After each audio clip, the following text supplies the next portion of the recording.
Big boss Malayalam season 6 ഏറ്റവും കൂടുതൽ കോളുകളൊക്കെ സൃഷ്ടിച്ച ഒരു മത്സരാർത്ഥിയായിരുന്നു അസി റോക്കി. തുടക്കത്തിൽ പ്രേക്ഷകർക്ക് വലിയ പ്രതീക്ഷ റോക്കിയുടെ ഗെയിമിനെ കുറിച്ചുണ്ടായിരുന്നു. 16 ദിവസം കൊണ്ട് അത്യാവശ്യം ഫാൻസിനെയും റോക്കി നേടിയിരുന്നു. 2 ആഴ്ച കൊണ്ട് പലരുടെയും ഫൈനൽ 5-ൽ ഒരാളും റോക്കിയായിരുന്നു. പക്ഷേ 16 ദിവസത്തിനുള്ളിൽ ഷോയിൽ നിന്ന് റോക്കി എവിക്റ്റായി.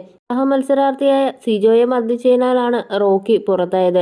ഇത്തരം വളരെ മോശമായ ഒരു പ്രവൃത്തി ചെയ്തതുകൊണ്ട് തന്നെ റോക്കി ഷോയുടെ ഗ്രാൻഡ് ഫിനാലെയിലേക്ക് പോലും ബിഗ് ബോസ് ടീം ക്ഷണിച്ചിരുന്നില്ല. ക്രൂരമായ മർദ്ദനമാണ് സിജോയ്ക്ക് നേരെ റോക്കിയുടെ ഭാഗത്തു നിന്ന് ഉണ്ടായത്. എന്നാൽ നേരിട്ട് സിജോയെ കണ്ട് റോക്കി മാപ്പ് പറയാൻ തയ്യാറായിട്ടില്ല. പലപ്പോഴായി സോഷ്യൽ മീഡിയയിൽ പങ്കിട്ട വീഡിയോയിലൂടെയാണ് റോക്കി സിജോയോട് മാപ്പ് പറഞ്ഞിട്ടുള്ളത്. തന്നെ പ്രവോക്ക് ചെയ്തതുകൊണ്ട് മാത്രമാണ് അത്തരം പ്രവൃത്തി ചെയ്തതെന്ന് പറയുകയാണ് ഇപ്പോൾ അസി റോക്കി. മൈൽസ്റ്റോൺ മേക്കേഴ്സിന് നൽകിയ അഭിമുഖത്തിലാണ് ഇത് പറഞ്ഞത്. ജീവിതത്തിൽ ആദ്യമായിട്ടാണ് ഒരാളെ മർദ്ദിക്കുന്നതെന്ന് അസി റോക്കി കൂട്ടിച്ചേർത്തു. എന്നെ അവിടെയുള്ളവർ പ്രവോക്ക് ചെയ്യുമ്പോൾ ഞാൻ ചുമ്മാതെ ഇരിക്കണോ? എൻ്റെ ജീവിതത്തിലെ വലിയൊരു വീഴ്ചയായിരുന്നു ബിഗ് ബോസിൽ സംഭവിച്ചത്. ഞാൻ ചെയ്തത് കുറ്റമാണെങ്കിൽ എനിക്ക് കുറ്റബോധം വരും. ആ ഹൗസിൽ ഏറ്റവും കുറവ് സോറി പറഞ്ഞയാൾ ഞാനാണ്. മാപ്പിനൊരു വില കൊടുക്കുന്നയാളാണ് ഞാൻ. അതുകൊണ്ട് ആവശ്യമില്ലാതെ അത് ഉപയോഗിക്കില്ല. ഹൗസിൽ ഏറ്റവും കൂടുതൽ സോറി പറഞ്ഞയാളാണ് ബിഗ് ബോസ് കപ്പ് എടുത്തത്. ഞാൻ അടിച്ചപ്പോൾ സിജോയ്ക്ക് വേദനിച്ചതിന് ഞാൻ സോറി പറഞ്ഞിട്ടുണ്ട്. അത് എൻ്റെ ഹൃദയം പൊട്ടി പറഞ്ഞ സോറിയാണ്. അതിൽ കൂടുതൽ എങ്ങനെയാണ് സോറി പറയേണ്ടത്? ഇതിനിടെ ഒരു വീഡിയോയിലൂടെയും സിജോയോട് ഞാൻ സോറി പറഞ്ഞിരുന്നു. ബിഗ് ബോസിൻ്റെ പുറകെ തൂങ്ങിപ്പോയി കോൺട്രവേഴ്സി ഉണ്ടാക്കാൻ ആഗ്രഹമില്ലെനിക്ക്.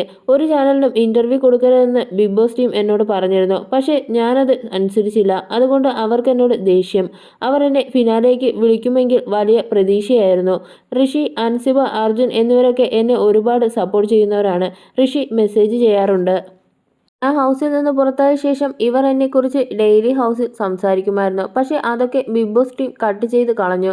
അതുപോലെ ഫിനാലെയിൽ പ്ലേ ചെയ്ത വീഡിയോയിലൊന്നും എൻ്റെ ഒരു സീൻ പോലും കാണിച്ചിട്ടില്ല. ഞാൻ ഉണ്ടായിരുന്ന 16 ദിവസം TPR റേറ്റിംഗിൽ നമ്പർ 1 ആയിരുന്നു ബിഗ് ബോസ്.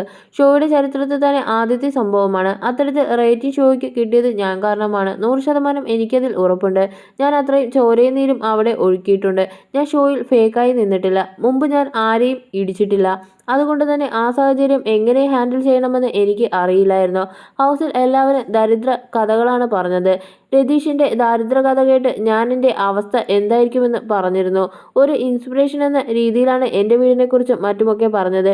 വീടിൻ്റെ പ്രമാണം ബാങ്കിൽ തന്നെയാണെന്നാണ് അസി റോക്കി പറഞ്ഞത്.